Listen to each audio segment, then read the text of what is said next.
Halo sobat semuanya, gimana kabarnya? Semoga dalam keadaan sehat. Kali ini kita akan membahas alur cerita film yang diangkat dari kisah nyata, menceritakan agen Mossad yang menjadi kunci Perang 6 Hari. Mungkin sudah banyak dari kita yang tahu bagaimana kisah Perang 6 Hari tersebut. Oke, kita masuk ke alur cerita filmnya.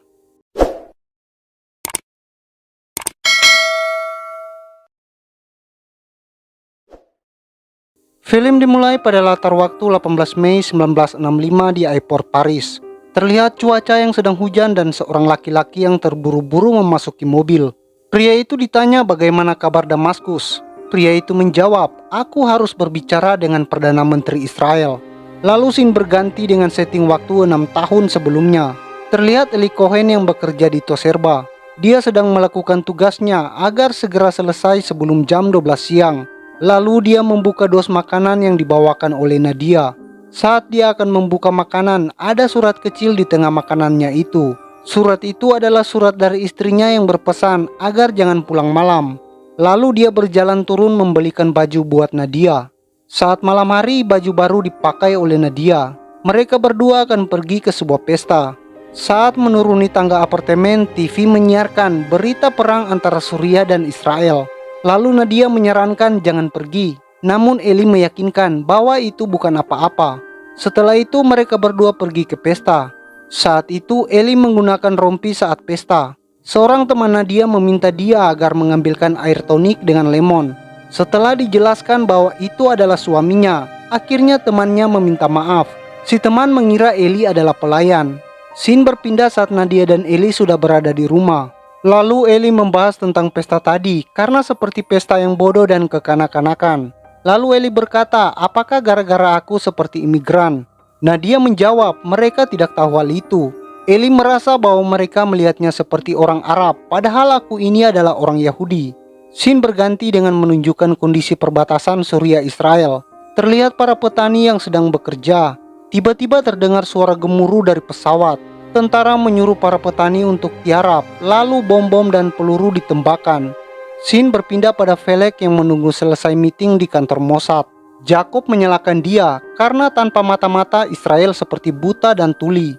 Lalu Jacob meminta agar segera mengirimkan mata-mata. Dan Felek meminta waktu 2 tahun, namun Jacob menolak.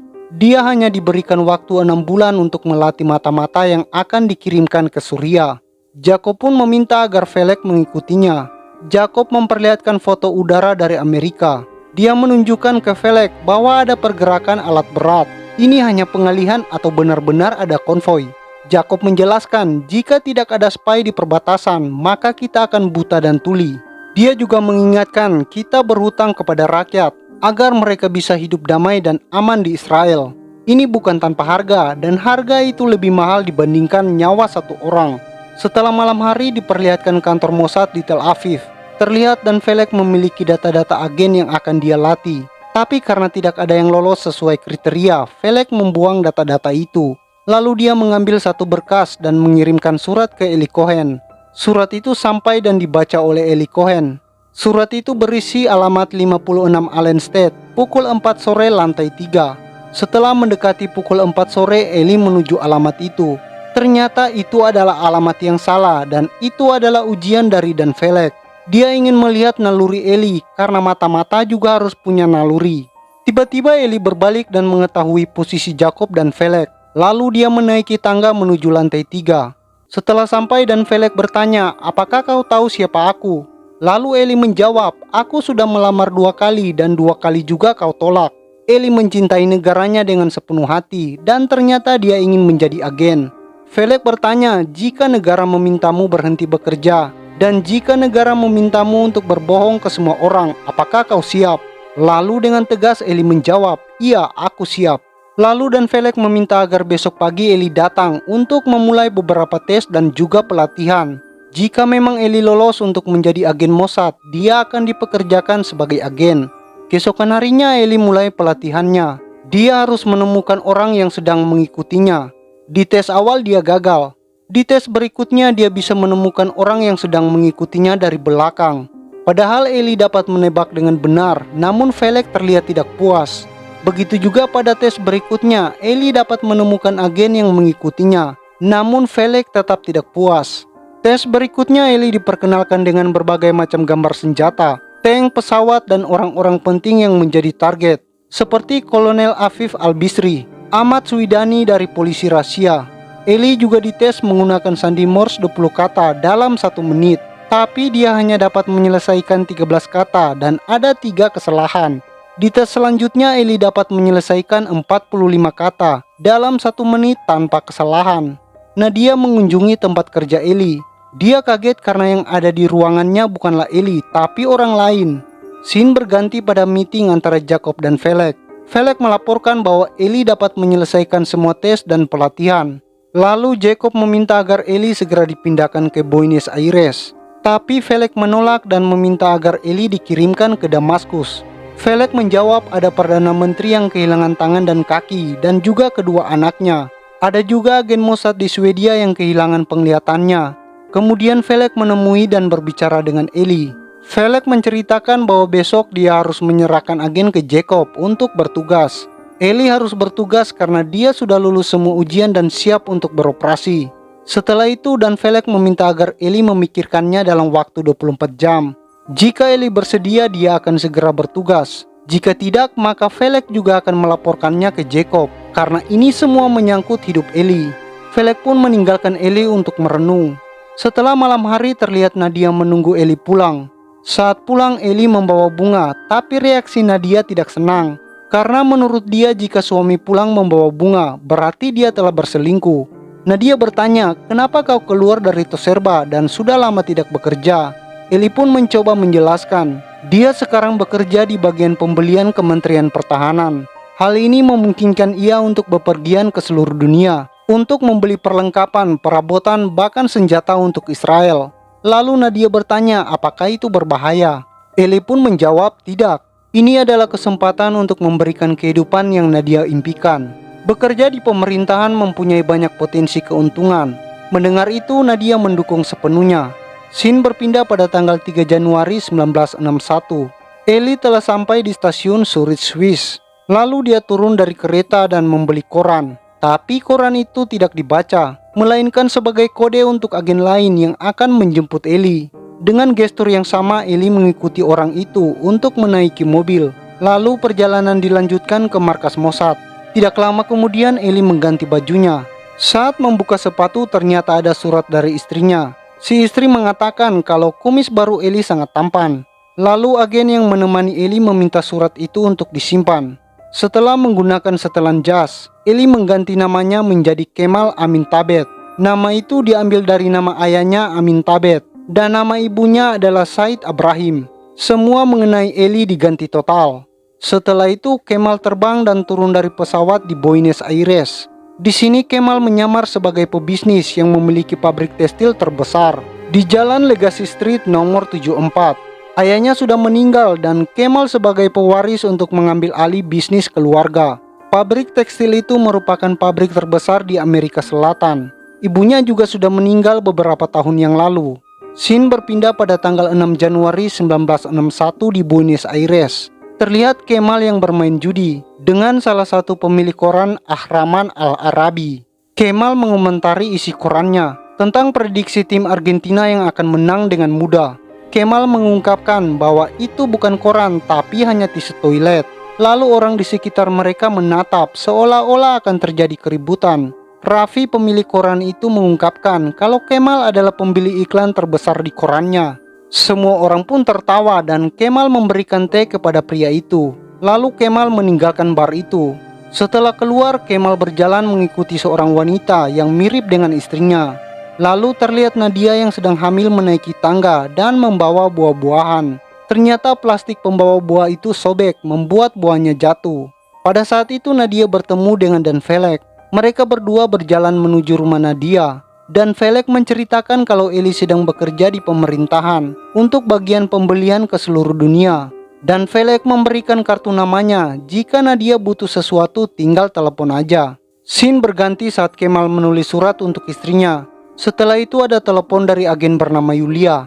Kemal memeriksa sekitar dan memberikan kode agar Yulia bisa masuk ke apartemennya. Yulia memberikan undangan yang akan dihadiri oleh para petinggi militer. Saat itu Yulia melihat meja kerja Kemal yang penuh dengan surat. Yulia bertanya siapa itu Nadia, karena Eli saat menyamar dia belum punya istri. Jadi semua bukti harus dihapuskan. Yulia pun meminta agar semua surat-surat itu dibakar karena ini bukan permainan. Lalu Yulia akan melaporkan ini ke kantor agen Mossad. Scene berganti keesokan harinya. Saat itu ada pesta di kedutaan besar Suriah di Buenos Aires. Kemal mencoba berbaur dengan yang lain. Lalu Kemal mencoba mendekati Jenderal Al-Amin Al-Hafiz. Setelah itu mereka minum berdua. Karena tahu Kemal belum menikah, Zainab istri Jenderal Al-Hafiz mencoba menggoda Kemal. Akhirnya Jenderal dan Kemal mencoba cerutu di ruang kerja Jenderal. Lalu Kemal mencoba melihat data di meja kerja Jenderal. Karena Jenderal tidak percaya dengan Kemal, akhirnya Kemal diinterogasi dengan bertanya tentang backgroundnya sampai Jenderal mencatat soal kuburan ibu Kemal. Sempat terjadi ketegangan antara mereka berdua. Hingga Jenderal mencatat alamat pemakaman orang tua Kemal dan menyuruh ajudannya untuk mengecek itu. Lalu mereka berbincang-bincang di luar. Saat ada celah karena Amin izin pergi, Kemal mencoba menaiki ruang kerja Jenderal untuk membaca dokumen Amin. Dia pun membobol laci dan membaca dokumen penting. Tiba-tiba kepala pasukan bernama Swidani kembali ke ruang kerjanya. Untung saat itu Kemal masih sempat bersembunyi. Tidak berselang lama salah satu ajudan menelepon bahwa pemakaman itu memang benar. Lalu Swidani mencoba mengecek nomor telepon usaha Kemal. Ternyata itu juga benar. Akhirnya Swidani keluar ruangan. Kemal juga keluar ruangan dan kembali ke tempat pesta. Di situ Kemal mencuri kamera dari jurnalis dan meninggalkan tempat itu. Namun dia terlihat oleh ajudan Jenderal. Si ajudan itu mengikutinya, tapi Kemal tidak menyadarinya. Selanjutnya Kemal dan Yulia akan bertemu di kafe lapas. Saat naik bis, Kemal pun belum sadar kalau dia sedang diikuti oleh ajudan Jenderal. Sampai Yulia dan Kemal bertukar data, saat itu barulah ajudan Jenderal ketahuan. Mulailah terjadi pengejaran. Kemal melihat kalau ajudan itu sedang memasuki kompleks apartemen. Yulia dan Kemal bekerja sama untuk mencari ajudan itu, karena jika sampai bocor nyawa Kemal bisa terancam. Saat menaiki beberapa lantai barulah ajudan itu terlihat. Kemal tetap mengejarnya dan terjadi baku hantam antara ajudan Kemal dan Yulia. Yulia mendorong ajudan itu hingga terjatuh dan tewas. Yulia menyuruh Kemal untuk pergi menjauh. Scene berpindah pada Dan Velek yang memasuki kantor Jacob. Velek mengatakan kalau terjadi kesalahan. Namun Velek meyakinkan kalau perkembangan Kemal baik-baik saja. Jacob menyarankan agar mengakhiri ini semua dan mencari agen baru. Scene berpindah pada Kemal yang sedang terluka. Selang beberapa menit kemudian ada telepon dari Yulia. Dia mengungkapkan bahwa kita tidak tahu apa yang akan kita hadapi selanjutnya. Kemal diminta untuk tetap stay di apartemen. Namun Kemal keras kepala. Ia ingin berangkat ke kedutaan besar Suriah.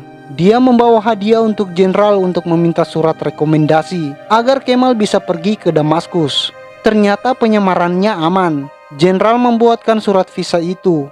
Diperlihatkan Nadia yang akan melahirkan karena air ketubannya sudah pecah. Untung ada tetangga apartemennya yang mengetahui itu. Nadia pun dibawa ke rumah sakit. Setelah beberapa hari kemudian terlihat Kemal di safe house Mossad. Terlihat Kemal yang akan mengganti bajunya dan diberikan hadiah oleh temannya.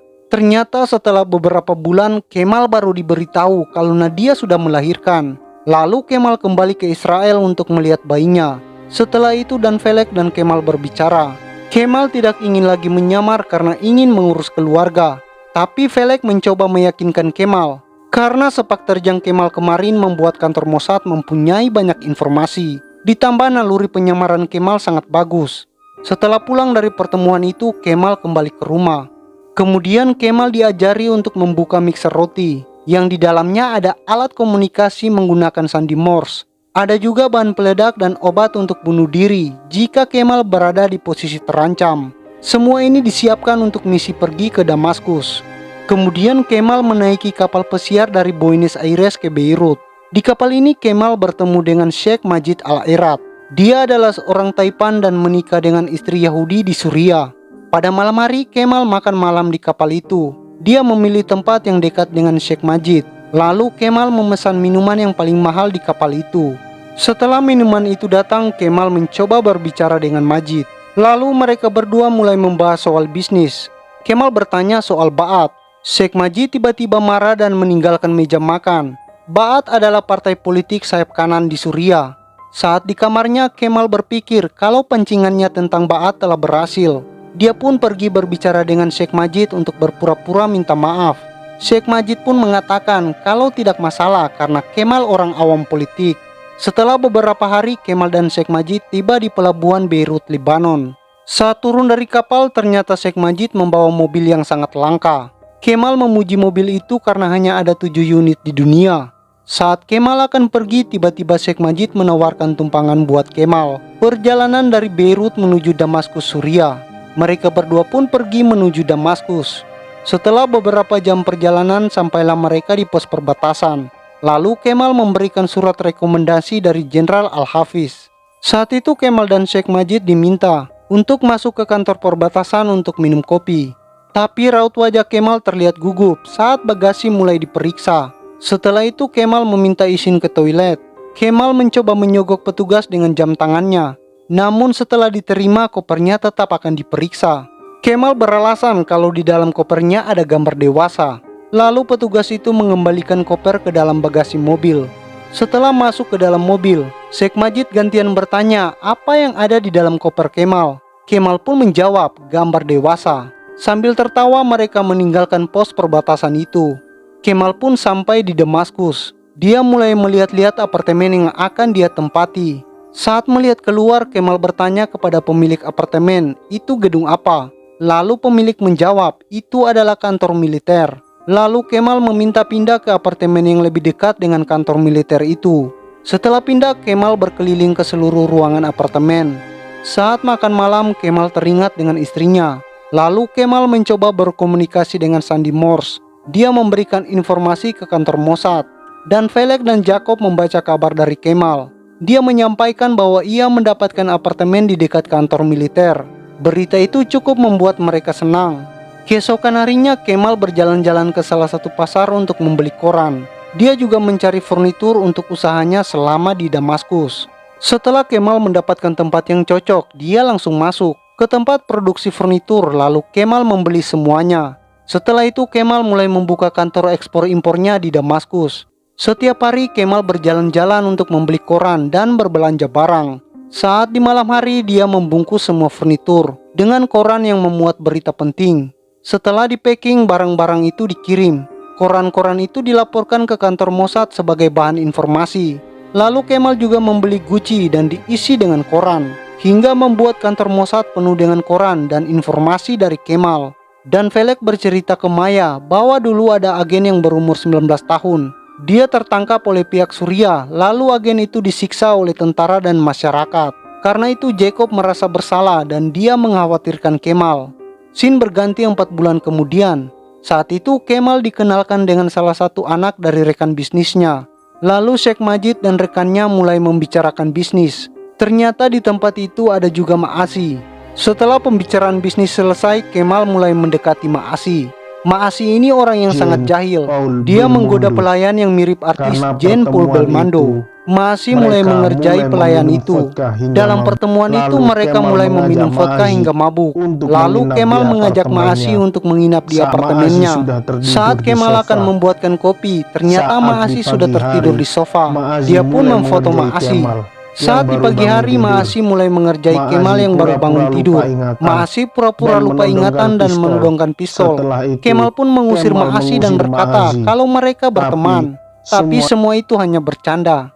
Beberapa hari kemudian terlihat Kemal dan Ma'asi menjadi teman yang dekat.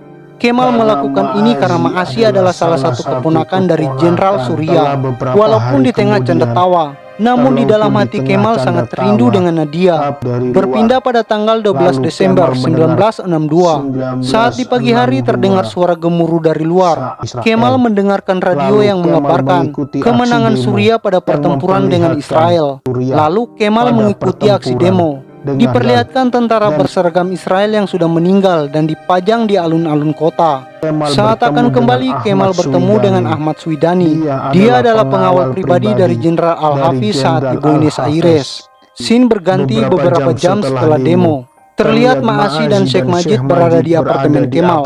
Ma'asy menyampaikan kalau tentara Israel yang ada di alun-alun kota saat demonstrasi terjadi adalah tentara Suriah yang menggunakan seragam tentara Israel. Ma'asy berkata, sebenarnya pasukan Suriah yang kalah. Aksi demo itu hanyalah propaganda supaya rakyat tidak cemas. Kemal tidak percaya dengan cerita Ma'asy itu. Ma'asy pun menawarkan Kemal untuk melihat perbatasan yang menjadi medan perang. Scene berpindah pada Jacob, Felek, dan Maya. Mereka membahas Kemal yang mempunyai koneksi ke Ma'asy dan membahas proyek rahasia Suriah yaitu Shalal. Diperlihatkan Nadia yang sibuk dengan kedua anaknya. Satu dititipkan ke tetangga dan yang satu lagi dibawa kerja. Karena terlalu sibuk, Nadia ketinggalan bus hingga membuatnya terlambat ke kantor. Setelah sampai di kantor, teman Nadia mulai mengkhawatirkannya. Nadia terlihat sangat lelah dan juga kurang tidur. Akhirnya Nadia diizinkan untuk pulang dan beristirahat di rumah. Berpindah ke Kemal yang diajak Ma'asy untuk melihat pangkalan tentara Suriah yang ada di perbatasan dekat dengan Danau Tiberias. Saat Kemal melihat ke arah belakang, terlihat datang mobil membawa mortir berukuran 120 mm dari Soviet. Lalu Ma'asy mengajak Kemal untuk memperlihatkan pangkalan militer Suriah bekas bom udara dari Israel. Saat berjalan-jalan, Kemal bertemu dengan Kolonel Hatum, pemimpin sektor. Lalu Ma'asy dan Kolonel Hatum memperlihatkan bunker di bawah tanah. Kolonel mengajak Kemal untuk masuk dan memperlihatkan senjata yang ada di dalam bunker. Di situ Kemal ditantang Kolonel Hatum untuk mencoba menembak warga sipil dengan senjata serbu yang ada di situ. Saat Kemal akan menembak warga sipil, tiba-tiba Kolonel Hatum meminta Kemal untuk menjauh dari senjata itu. Saat keluar bunker, Kemal melihat sekitar bunker yang panas. Setelah itu Ma'asy dan Kemal makan siang. Terlihat beberapa wanita dikirim untuk Kolonel Hatum. Lalu Ma'asy, Kemal, dan Jenderal paman Ma'asy berendam di air panas. Di situ Jenderal membahas tentang Danau Tiberias yang merupakan salah satu sumber air di Israel. Beberapa jam kemudian saat di malam hari, Kemal mulai mencari informasi dari salah satu ruangan Jenderal. Lalu Kemal memfoto dokumen-dokumen dan juga berkas penting. Saat akan keluar, Kemal bertemu dengan penjaga hingga membuat Kemal harus lewat di atas genteng. Saat menyelinap, Kemal tidak sengaja mendengar meeting untuk operasi peledakan pipa yang ada di Danau Tiberias. Lalu Kemal mencoba mencuri radio komunikasi dari salah satu penjaga. Kemal mencoba menghubungi radio komunikasi Israel karena jarak yang terlalu jauh dan sinyal yang susah. Kemal mencoba mencari tempat terbuka. Saat mencoba berkomunikasi, tiba-tiba truk tentara Suriah datang. Kemal mencoba menyelinap di antara truk yang akan menuju Shalal, fasilitas militer Suriah. Ketika akan berkomunikasi, tiba-tiba ada penjaga yang mendengar suara radio. Kemal pun dikejar oleh para penjaga itu. Kemal berlari menuju hutan. Untung saat itu Kemal terjatuh hingga membuat dia lolos dari pengejaran. Kemal pun menuju perbatasan dan bertemu dengan salah seorang petani Israel. Kemal menyampaikan berita itu ke petani itu. Petani itu pun menyampaikan rencana pengeboman ke pos perbatasan Israel. Saat sampai di kamar, ternyata ada Ma'asy yang menunggu Kemal. Di situ ada penjaga yang mengetuk pintu dan menyampaikan ada mata-mata. Semua disuruh berada di kamar. Saat akan keluar, Ma'asy bertanya tentang luka di kaki Kemal. Kemal menjawab, luka ini sudah lama terbuka. Lalu Ma'asy meninggalkan Kemal. Scene berpindah pada Felek dan Nadia yang berada di dalam mobil. Karena Nadia terlihat sangat lelah, Felek mengajak Nadia untuk makan siang. Setelah itu mereka berdua menuju ke rumah Nadia. Felek menjaga anak-anak Nadia, sementara Nadia beristirahat. Keesokan harinya saat bangun di pagi hari, Felek sudah menyiapkan sarapan dan kopi. Ini membuat Nadia curiga, lalu dia bertanya, berapa jumlah anak buah Felek? Nadia bertanya, apakah semua diperlakukan seperti ini? Lalu Nadia mengusir dan Felek. Nadia juga meminta agar Kemal bisa pulang dari luar negeri. Scene berpindah pada Kemal dan Ma'asy yang menaiki mobil. Kemal berkata dia akan mengirimkan hadiah untuk para tentara di perbatasan karena mereka kepenasan. Setelah sampai di apartemen, semua dilaporkan ke kantor pusat Mossad. Jacob membaca informasi dari Kemal. Kemal meminta 600.000 pon Suriah untuk membeli pohon. Saat berkomunikasi, tiba-tiba Swidani berkunjung ke apartemen Kemal. Saat masuk ke apartemen, Swidani hanya meminta air putih kepada Kemal. Swidani mencoba melihat meja kerja Kemal. Dia pun mengajak Kemal untuk naik ke mobil, namun harus menggunakan penutup wajah. Setelah sampai di suatu tempat, dia bertemu dengan Michael Al-Aflaq, penulis buku The Battle for One Destiny, sekaligus pemimpin gerakan Ba'ath. Di situ Jenderal Al-Hafiz juga datang. Jenderal meminta bantuan Kemal untuk mempersiapkan pesta yang akan dihadiri oleh kabinet pemerintah Suriah. Berpindah pada Felek dan Maya yang sedang menaiki mobil jeep menuju perbatasan. Di situ Felek melihat bahwa ada penanaman pohon di atas bunker Suriah. Mereka pun senang karena rencana mereka berhasil. Scene berpindah pada tanggal 8 Maret 1963. Terlihat Kemal yang sedang menyiapkan pesta para petinggi Suriah. Dia juga memasang alat sadap di setiap sudut ruangan. Pesta pun digelar di apartemen Kemal. Para petinggi dan pengusaha Suriah terlihat hadir. Tak lama kemudian Jenderal Adin paman Ma'azi datang di pesta itu. Di kantor militer terlihat Jenderal Al-Hafiz dan Swidani bersama pasukannya. Mereka membabat habis orang di kantor militer tersebut. Kemudian dilakukan penyerangan di kantor radio Rusia. Lalu Jenderal Al-Hafiz menyerang kediaman Presiden Suriah Al-Qudsi. Dia diminta untuk mengundurkan diri. Jenderal Adin pamit dari pesta yang diadakan Kemal. Saat di luar, Jenderal Adin ditangkap oleh pasukan Jenderal Al-Hafiz. Di kantor radio, seorang penyiar dipaksa untuk menyiarkan berita pengunduran Presiden Al-Qudsi dan diambil alih oleh militer. Scene berpindah 1 tahun kemudian. Diperlihatkan Kemal menghadiri rapat koordinasi para petinggi Suriah. Di situ ada Ma'asi yang memanggilnya, tapi dia cuek pura-pura tak kenal. Jenderal Al-Hafiz hadir sebagai pemimpin tertinggi. Saat seorang imam membuka rapat itu, tiba-tiba pengawal Al-Hafiz memanggilnya keluar. Kemal pun menyusul Al-Hafiz keluar. Saat di luar, jenderal sedang berbicara dengan seseorang. Kemal pun memfoto orang tersebut dan dikirim ke kantor Mossad. Ternyata orang tersebut adalah Muhammad bin Laden. Dia adalah kontraktor terbesar di Arab yang pernah mengerjakan proyek Al-Aqsa. Mereka curiga kalau dia bekerja sama membangun pangkalan militer Shalal. Felek menginstruksikan untuk Kemal mengawasi bin Laden. Kemudian Kemal menuju kantor militer pusat. Di situ Kemal bertanya pada Menteri Penerangan siapa itu bin Laden. Si menteri mengatakan ada rahasia di dalam rahasia. Bahkan dia pun tak tahu siapa itu bin Laden. Do you mind if I use your beautiful apartment this weekend? I'll see you later, yes? Ternyata Kemal sudah menjalin hubungan dengan anak Taipan di Suriah. Saat menemani kekasihnya itu di suatu butik, Kemal melihat mesin jahit. Dia teringat akan istrinya yang hobi menjahit. Dia pun berniat mengirimkan istrinya mesin jahit itu. Mereka menghadiri pesta di Istana Negara Al-Hafiz. Saat berbincang dengan pelopor Ba'ath dan Menteri Penerangan, Kemal melihat lewat cermin Jenderal Al-Hafiz mengawasi mereka. Dia pun memuji-muji Jenderal Al-Hafiz kalau sang jenderal sangat kuat membangun Suriah. Rakyat tidak menyadari hal itu. Si jenderal menghampirinya dan Kemal pura-pura terkejut. Al-Hafiz pun menyuruh Kemal untuk bertemu di balkon. Tiba-tiba di balkon dia dihampiri Muhammad bin Laden. Di situ bin Laden meminta Kemal untuk menyelundupkan barang dari Yugoslavia menggunakan jasa ekspor impornya.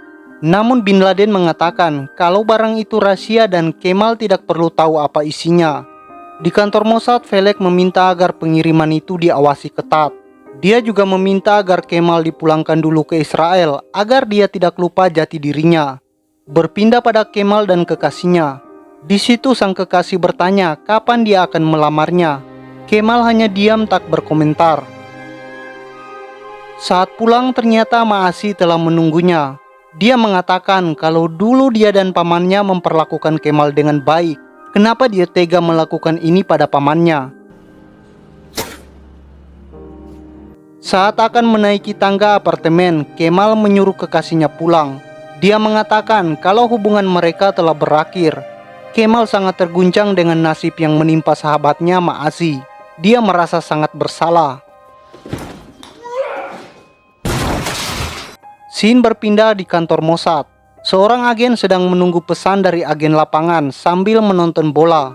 Di kantor Presiden Suriah, Al-Hafiz dan stafnya juga menonton bola. Tiba-tiba masuk pesan dari Kemal di kantor Mossad.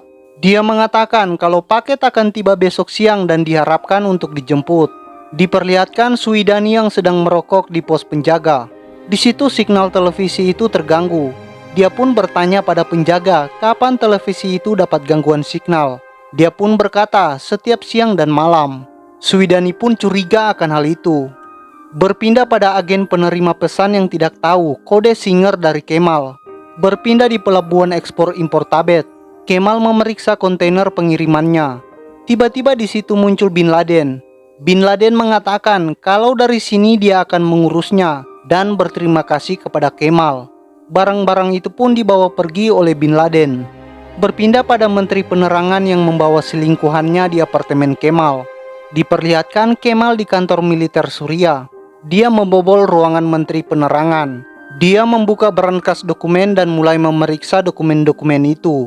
Dia mendapat blueprint dari proyek Shalal dan memfotonya. Ada juga dokumen-dokumen penjelasan tentang proyek itu. Tiba-tiba ada orang yang menuju ruangan itu. Kemal segera merapikan kembali dokumen-dokumen itu. Ternyata itu Suwidani dan pasukannya. Dia mengajak Kemal untuk pergi ke suatu tempat. Ternyata dia dibawa ke ruangan Jenderal Al-Hafiz.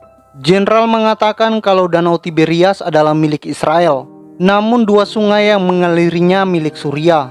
Dia juga mengatakan kalau setiap waktu dia cemas akan dikudeta.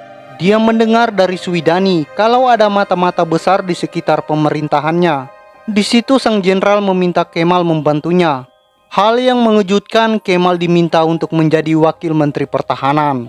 I would like you to be our new Deputy Minister of Defense. Scene berpindah di rumah Kemal di Israel. Di situ istrinya mengundang keluarganya datang makan malam. Ternyata agen yang tempo hari berkomunikasi dengan Kemal adalah adiknya. Di situ adik Eli melihat mesin jahit baru yang bermerek Singer. Barulah dia mengerti pesan dari agen 88 yang ternyata adalah kakaknya.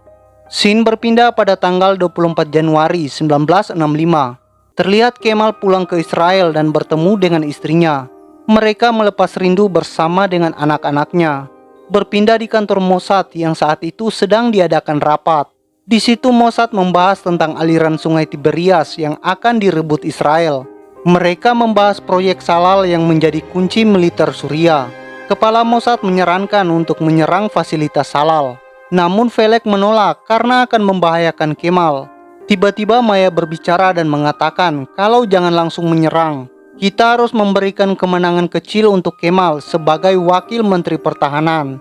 Ini agar tingkat kepercayaan Al-Hafiz semakin tinggi pada Kemal. Forum pun setuju dengan usulan dari Maya itu. Berpindah di rumah Eli yang saat itu sedang diadakan makan keluarga besar.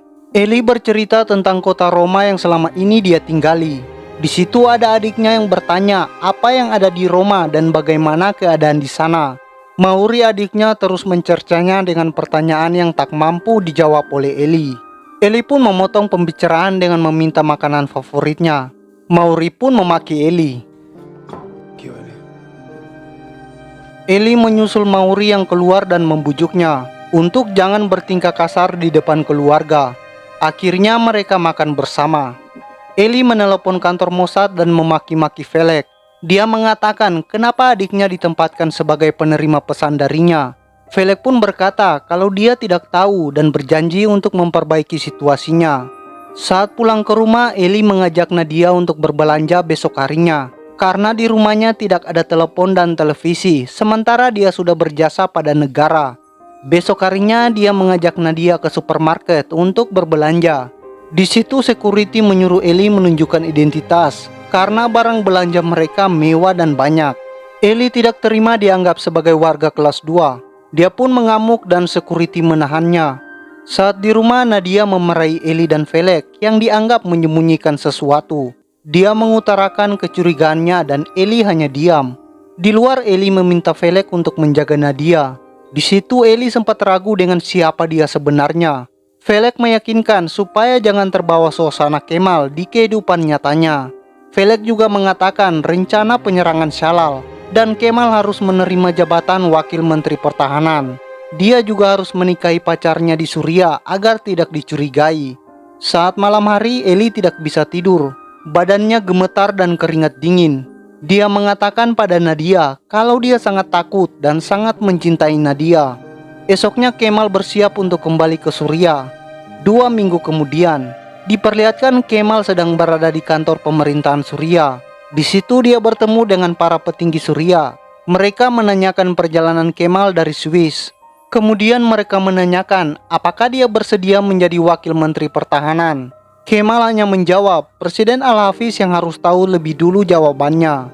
Tiba-tiba lampu padam. Ternyata itu rencana dari Suidani.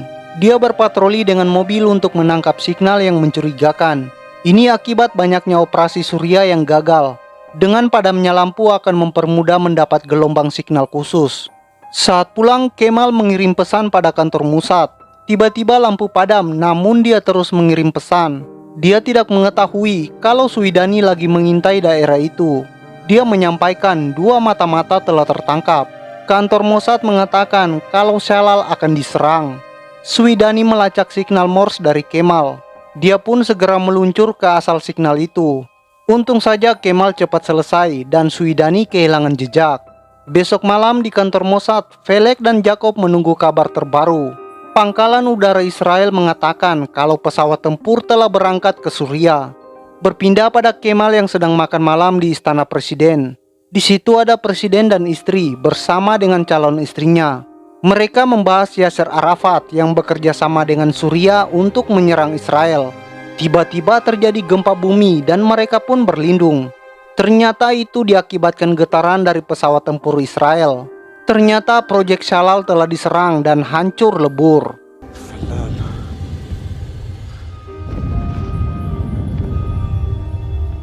Keesokan malamnya, Kemal mengirim pesan di tengah padamnya lampu. Di jalan, mobil pencari signal terus berpatroli. Mereka mendapat signal dari Kemal dan segera menuju lokasinya. Saat mendekati wilayah Kemal, signal sudah mati karena Kemal telah selesai. Namun Kemal melanjutkan transmisinya. Dia mengabarkan kalau Arafat bersiap menyerang Israel. Akhirnya lokasi Kemal ketahuan oleh komando pencari signal Suriah. Besok paginya Kemal akan melakukan transmisi dengan kantor Mossad. Di luar, Suidani sudah bersiap dengan pasukannya. Pintu pun didobrak dan Kemal mencoba untuk lari. Dia pergi mengambil obat bunuh diri yang diberikan padanya dulu. Namun dia didahului oleh pasukan yang menangkapnya. Suidani menyuruh Kemal untuk mengirim pesan pada Israel bahwa permainan telah berakhir. Dengan terpaksa Kemal mengirim pesan itu. Penerima pesan di kantor Mossad bergegas menemui Jacob di ruangannya. Berpindah pada Nadia yang tengah mengawasi anaknya bermain. Di situ dia didatangi oleh Felek dan Maya. Felek mengajak Nadia untuk berbicara. Di kantornya, Presiden Al-Hafiz sangat marah. Dia tidak menyangka kalau Kemal adalah seorang mata-mata. Presiden memerintahkan Suidani untuk menangkap semua yang pernah dekat dengan Kemal. Dimulai dari Maasi yang tengah berbelanja dan ditangkap oleh tentara. Calon mertua Kemal yang dianggap bersekongkol. Menteri Pertahanan yang dicurigai membantu Kemal dalam beroperasi. Dan masih banyak orang lainnya. Koran tentang ditangkapnya Kemal tersebar di seluruh Timur Tengah. Diperlihatkan Maasi yang tak tahu apa-apa disiksa dengan keji. Keluarga Eli menonton berita dan terlihat sangat sedih. Kemudian Nadia terbang ke Paris untuk berunding dengan pemerintah Suriah. Dia didampingi Felek untuk meminta bantuan pengacara hak asasi dunia. Si pengacara berkata pada wartawan kalau dia akan ke Suriah untuk bernegosiasi. Kemudian diperlihatkan sang pengacara yang telah kembali dari Suriah. Dia ingin segera berbicara dengan Perdana Menteri Israel. Diperlihatkan tentara Suriah menjemput seorang rabi bernama Endebo. Sang rabi dibawa ke penjara untuk menemui Kemal. Di situ Kemal menulis surat untuk keluarganya di Israel. Saat akan menulis namanya, dia mengurungkan niatnya. Diperlihatkan Nadia yang mendengar radio menunggu keputusan Presiden Al-Hafiz. Felek dan Maya menunggu keputusan di luar rumah Eli. Penyiar pun memberitakan berita keputusan. Eli Cohen akan dieksekusi di lapangan Suriah. Eli pun akan dibawa dari penjara menuju lapangan kota Damaskus. Saat tiba di lapangan, ternyata para warga telah penuh memadati tempat itu. Eli berjalan di antara warga yang terus mencemonya. Di situ juga hadir Presiden Al-Hafiz dan istrinya. Dia pun naik di tiang gantung dan bersiap akan dieksekusi. Suasana pada saat itu sangat hening. Eli sudah pasrah dengan nasib di depannya. Tiba-tiba 18 Mei 1965, Eli dihukum gantung di lapangan Marje, Damaskus. Mayatnya dibiarkan tergantung selama 6 jam. 1 tahun setelah kematian Eli, pecah perang 6 hari. Perang 6 hari melibatkan semua negara Arab menyerbu Israel. Sebenarnya Suriah merupakan negara paling strategis dalam penyerangan negara Arab. Namun serangan di Project Shalal membuat negara Arab tidak berkutik. Ditambah lagi pohon yang ditanam Eli di atas bunker menjadi penanda serangan Israel. Akibatnya dataran tinggi Golan direbut oleh Israel hanya dalam 2 hari. Banyak rahasia penting pemerintah negara Arab yang bocor akibat sepak terjang Eli Cohen. Dialah orang penentu kemenangan Israel atas perang 6 hari. Sampai sekarang agen Mossad telah banyak melakukan misi mustahil di seluruh dunia. Mossad mampu membalikan suatu negara dengan kecerdikan mereka. Mari kita sama-sama belajar dari kecerdikan orang Yahudi. Oke, sampai jumpa di alur cerita film berikutnya.